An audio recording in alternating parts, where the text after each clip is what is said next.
Have you ever dealt with no-shows? People book calls with you, then they don't even show, or they cancel the calls with no rhyme or reason. If that's ever happened to you, and if that's something you're dealing with, I think you'll really enjoy this business deep dive. I'm actually speaking with one of my good friends from way back, Sean Hadsel. We were actually in a mastermind. The first mastermind I was a part of, that's where we first met. And over the years, we've kept in touch, and it's just amazing to see how he transitioned, like I did, from an information-based business into supplements and now into coaching. And as he's getting this new business off the ground, he's run into a challenge, which is call no-shows. It's a really, really big problem for many coaching businesses. So in this business deep dive, I'm walking through what Sean's business model looks like, breaking down all the numbers, looking where the constraint is, and giving him one really important first step to improve the quality of people showing up on the calls, and most importantly, getting people to show up on those calls. So if that's of interest to you, watch this and take notes. Sean, what's up, buddy? Welcome. Let's dive into the biz. Give me a bit of context and how specifically I can help you today. Went live with our Facebook funnel at the beginning of February using an opt-in, targeting executives, businessmen, and entrepreneurs. The main thing that I'm struggling with is no-shows, and then dialing in the audience targeting. You know, I'm looking at the list of the people that have filled out the type form and what they do for a living. And out of like 30 of them, we're only seeing, a couple business professionals, right? So I'm not seeing any CEOs, or I have like one business owner and a sales guy, but everybody else is just all these random professions. So I think that goes back to the pixel being trained and, working with my agency on, building out the audience, the lookalike audience. Cool. So I'm just going to make some notes here on the iPad. So no shows, audience stuff. We'll get into some of that. So basically just break down the funnel for me. So we have Facebook ads. So that's an opt-in, email opt-in only. What's the offer like for the opt-in? It's a free report and a free training. It's a webinar. Okay. So are you leading with the free lead magnet with bonus of webinar, or a webinar with bonus of lead magnet, or how's that being positioned? It's positioned as a free training plus cheat sheet. And the cost per lead has been about $4 or $5, but then I put some verbiage on the pop-up that said, if you're not a high-performing, successful businessman, entrepreneur, executive, please click away. And so that raised the lead cost to about $7. But this has only been going on for like 5 or 6 days. So early, Yuri, right now, right? And the spend is limited. So it's going to take a little bit of time here. So opt in, and then here's the webinar VSL pretty much? Yeah, free training webinar. And it's on demand. They watch it when they land on the page. Yep. And they click underneath the webinar, a separate window pops up. It's a type form appointment lander. Cool. Very similar to your perfect client pipeline. So this is the fun stuff, man, because this is where, as you know, like all the magic happens here in this type of conversation around looking for the nuances. So just to clarify, so this is going to open up into a separate window. Correct. And basically this is type form. Yes. And it recalls out the avatar. And then I added in some Hormozy style stuff, like added some value to the call, told them something they're going to get on the call, added some scarcity. And then from the type form, what calendar application are you using for that? Calendar and GHL. Is it embedded in type form, or is it a separate page / platform that they're going to after they fill the type form based on how they respond? No, they after they fill out the type form, they go to a thank you page and everything automatically populates over into GHL. Okay, cool. So they're choosing the time on the type form and then it automatically propagates across. Okay. And what I did is I reversed the type form. So instead of having them fill out all the type form questions first, which I was doing originally, I swapped it so that they do the type form after they schedule the appointment. And the only reason I did that is just to get more people on the phone because I want to practice. All right. So I realized I don't really want to do going long-term once I get things dialed in. But for now, it's just like, let's just get as many people on the phone as I can here and dial in this closing process. Yep. That's a good nuance. So we have calendar first and then into questions. Okay, cool. Awesome. This is a good lay of the land. Good to know. It's always good to have context before we can dive into anything. Okay, so you talked about CPL being about $7. You were limited at 50 per day. And I don't know why Facebook does that. And now it's so stupid. I mean, now you're basically at 100 a day, right? Yeah, I think it's just because of the history of this account. I mean, at one point in time, we were spending 500 to 700K a month on the digital side for the ebooks back in the day when it was a wild, wild west. The good old days, the wild, Well, we got shut down a couple times, and of course, they see that, right? And I think that's one of the, sometimes there's no rhyme or reason, you know that, so. I know.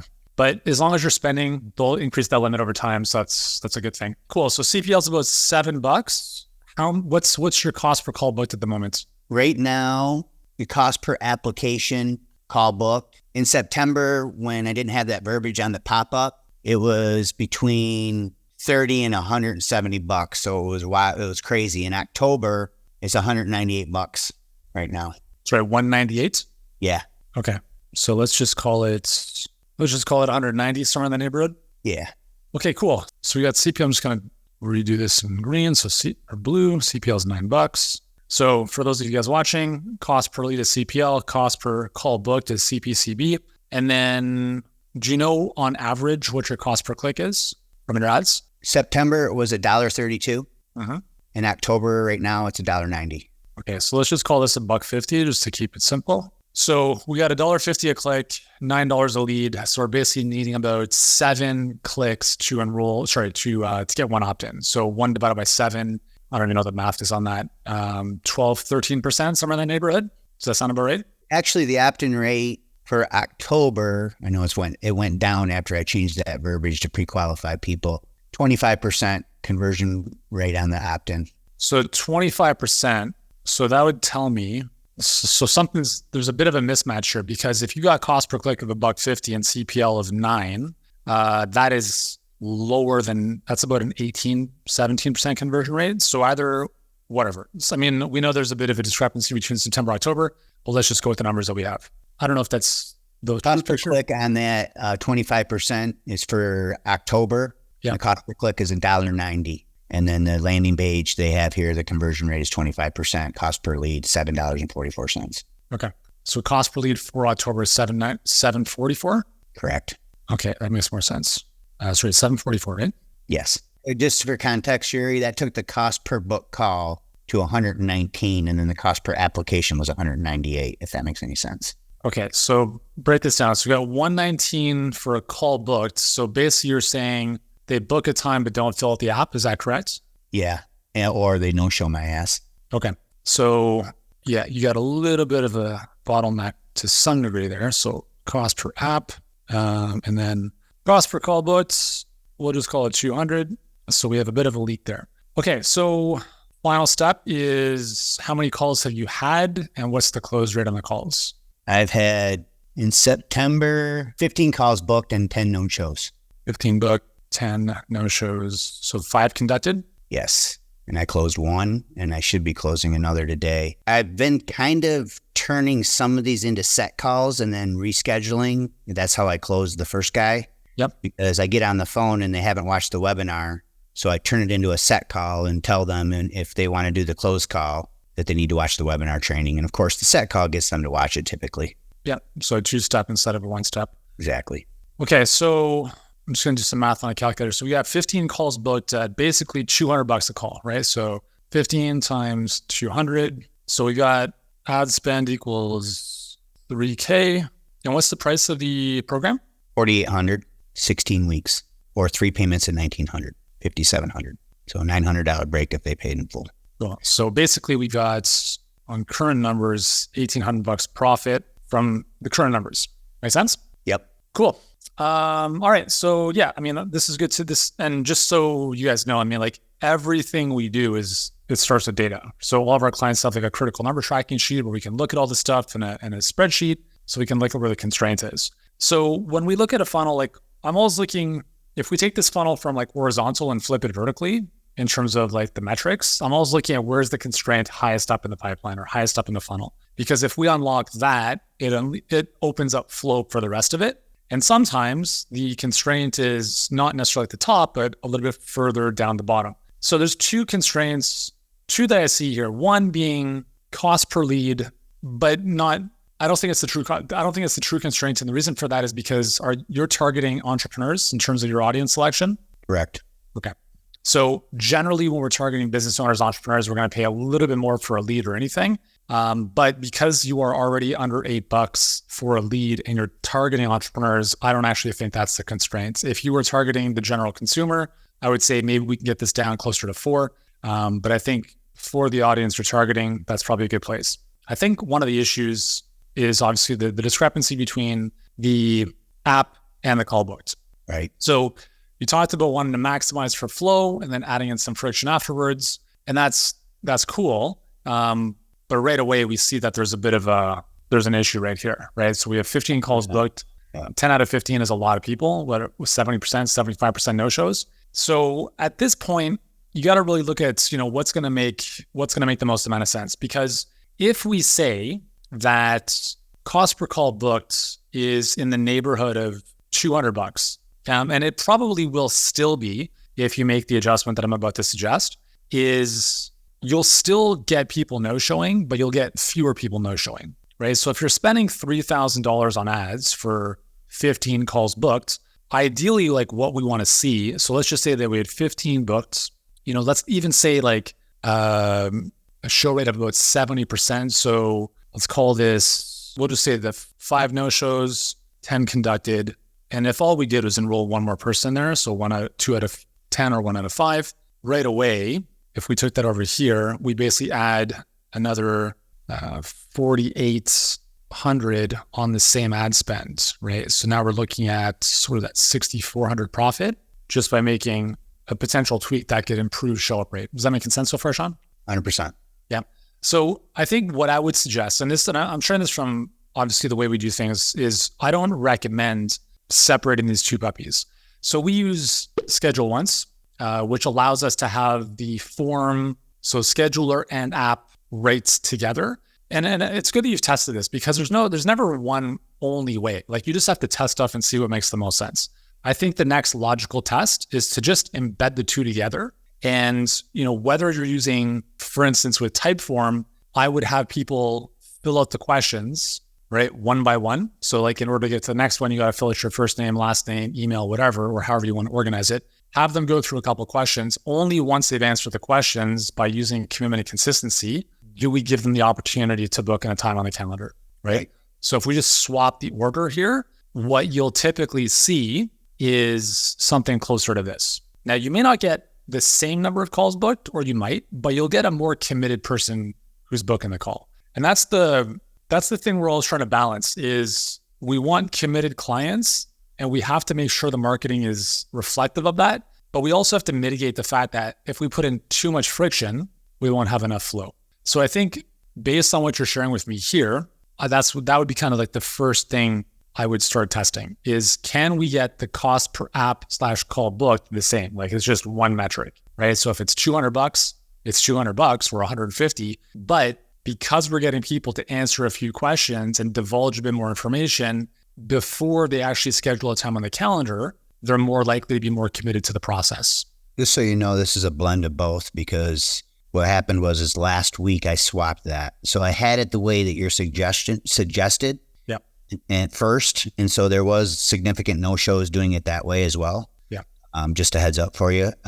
So this is a blended number on both. And again, it's so early with the spend being so low, it's hard to draw any conclusions at this point, right? I know we just need more time and more data and more spend.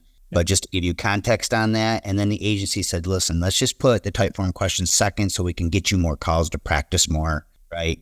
So it's just, again, it's a test. But yes, I hear what you're saying. And do you mind sharing who you use for your calendar?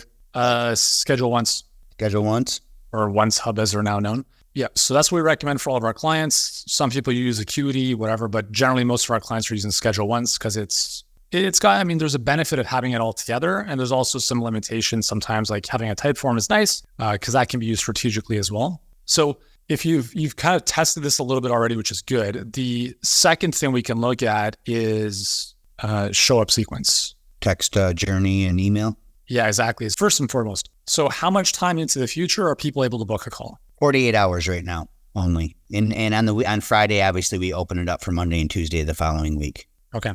How many time slots do you open up on those 2 days? Depends on the day, but typically 5 to 7. Okay. So, and are those set up as like 1, 2, 3, like 1 o'clock, 2 o'clock, 3 o'clock, 4 o'clock, or are they like 1, 1:15, 1:30, 1:45? It's set up on the hour. Okay.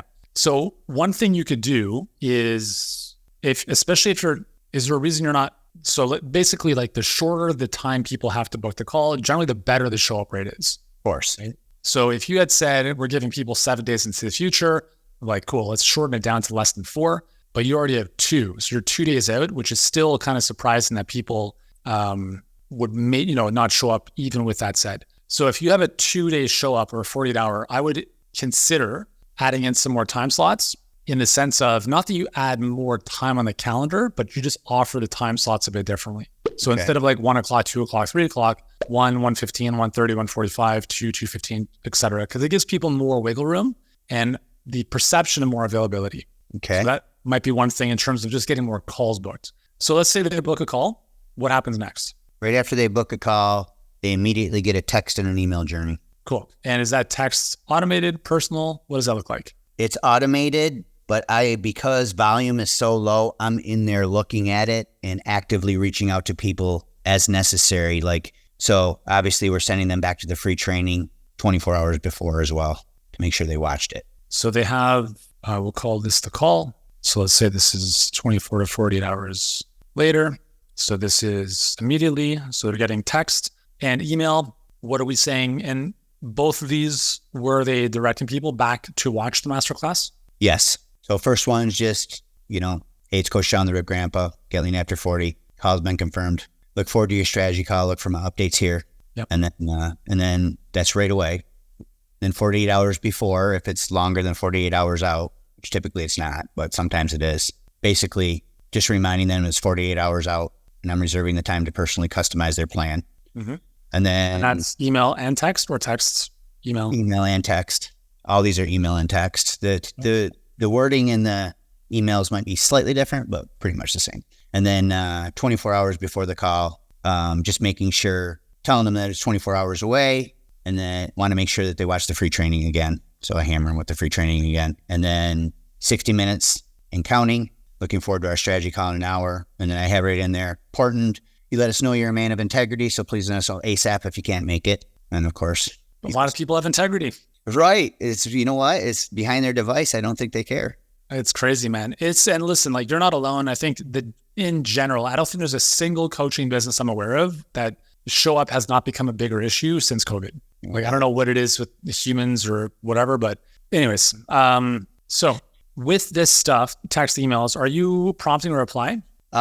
No, I'm not. We've talked about this. Yeah. So this is an opportunity. So if you look at each of these emails and text messages, specifically, you want to be looking at this one here. The first one, as soon as they book a call, like, speed delete is important, right? So as soon as, again, unless you're sleeping, as soon as they book this, they'll probably get an automated email, and that text, we recommend being personalized. So you would send them a personalized text, and you would say something like, hey, it's Sean from the Rip Grandpa. Just want to confirm that we're good for 2 o'clock tomorrow. ?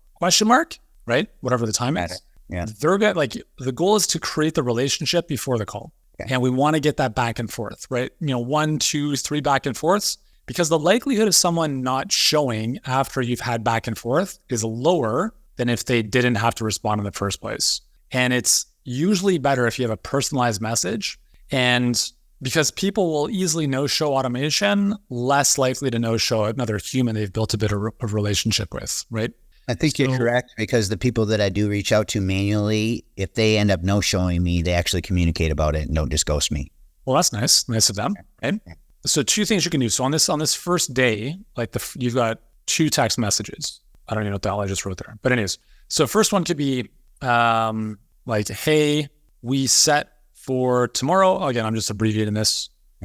Right? So just quick introduction. Hey, Sean, we all set for tomorrow? ? They're going to say yes. And then the second message, so send them a video text of you doing, you could be in the gym, you could be doing whatever you want, just something super casual. You hanging with the family, like whatever you feel like is be you, and just connect. And just, it adds more of a human element to the process. It's like, hey, Joe Blow, Sean again, just wanted to personally introduce myself. Super pumped about our call tomorrow. how to look at your application. I've already noticed one thing where I think we can make some good headway. So really pumped about that. And I also want to make sure that you have the link to watch the masterclass before our call, just in case you haven't already. I've included it below. By doing that, you're adding more of the human element to that. And again, just provide the link to the masterclass, prep them ahead of time, and then you can just drop a question so they respond again, be like, is Zoom okay for you or is a phone call better? Got it. Right? So something simple like A or B, just really simple response. If you get one or two back and forths like that, the likelihood of them showing is a lot greater. And then obviously you have the reminder stuff, which is great, but the key is really that back and forth before the call. So manually film that video for each lead right now, obviously. I mean, the whole idea here is once volume increases, it doesn't matter that they're no showing because the volume's high enough or you're getting enough calls in. Yeah, and eventually you'll potentially have people doing the enrollment calls for you, right? Or with you. And then this is part of the process, right? Like you have your team send a personal video. If each rep is eventually booking 3, 4, 5 calls a day, it's not like outlandish to send a couple messages like that, right? It doesn't take a huge amount of time, but it makes a huge difference. Because I think one of the biggest things that we have recognized is the lack of trust that is currently happening in the world, especially online, is more pervasive than it was before COVID. So anything we can do to bridge the gap to show people that we're actually like an actual human, we care about them, we can relate to them in some way, shape, or form, is only going to help that bridging of trust. And that's why I'd recommend, those small implements that I recommended there. Awesome, dude. Very helpful. Yeah, very helpful. And I think that just getting them on the call makes all the difference, because if I can get 3 or 4 people on the call a day, it's over. I mean, I'm going to close 50%. So yeah, I'm getting good on the phone. I just need more calls. Yeah, totally. So start with that and see if we can move that show rate up. And then once you've got the show rate up, then you've got more confidence to scale the ad spend. Right. And, just keep an eye on the app calendar thingamajig and see what that's looking like. But, even if you're booking calls for 200, even if you're acquiring a client for 1,000, at 4,800, you're still almost 5-1, right? In terms of ROAS. So it's a good place to be. And then it's just the small improvements to kind of chop that down. So maybe it's, 800 cost per acquisition instead of 1,000 or 700. And that just takes time and 1% improvements, but you're on the right track, dude. Awesome. Appreciate all your help, dude. It's been amazing. Yes. Thank you. Awesome, dude. Keep up the awesome work. Keep me posted. And thanks for being with us. Yeah, man. I'll report back and let you know how it's going in a couple weeks. Sounds good, buddy. I'm actually going to share a never before released talk where we brought up our team of experts. We're going to dive into very tactical, nuanced details around messaging, around offers, around stuff we're seeing on a daily basis and what specifically our coaches see working with our clients and how they can use that intel to make improvements in their businesses